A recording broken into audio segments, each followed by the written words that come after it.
That was a silent dap. Kings, make this short and sweet. Galatians 6 is about brothers helping brothers, essentially. Galatians 6, 1 and 2. Brethren, if any man is caught in any trespass, you who are spiritual, restore such a one in a spirit of gentleness. Verse 2, bear one another's burdens and thus fulfill the law of Christ. If we skip down, that essentially means help each other through life. Let's call a burden a bag full of freaking problems and challenges as we're marching uphill.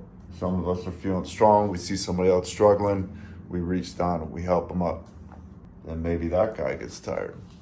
Some other dude, part of the crew that's marching up this mountain together, reaches out to him, grabs him, pulls him along. And that just cycles through over and over and over and over again until we reach the freaking promised land. Skip down to the important verse, Galatians 6, 9.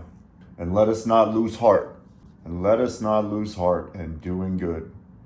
For in due time we shall reap if we do not grow weary. Another translation says, let us not lose heart in doing good, for in due time we shall reap if we do not give up, if we do not grow weary.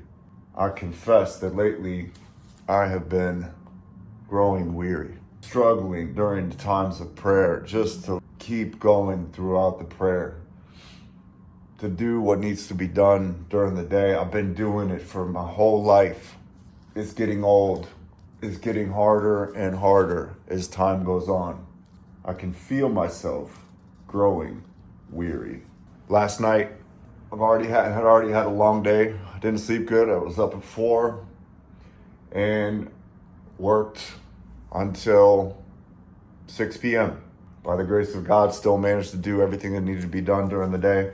I'll tell you what, I was feeling weary. I did not feel like doing this Comeback Kings Tampa meetup at my house. This is the last thing I felt like doing last night. I was growing weary. By the grace of God, I did it. The old me, I'd have just canceled it. I'd have just killed this whole thing. Anything that I didn't like doing, I'd just stop doing it. Not now. By pushing through, by not losing heart and doing good, these men showed up in my house.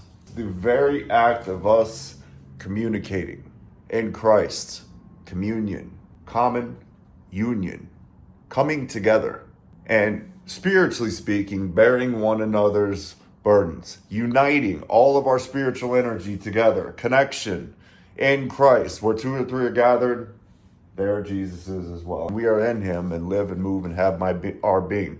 We're already united, but when we come together, there's some sort of special power that's released. By the end of that meeting, I felt completely different. I felt re-energized, ready to keep going. We got to keep going. We cannot give up. We cannot grow weary. We will not if we do it together. Let's keep marching on. Come on, Kings.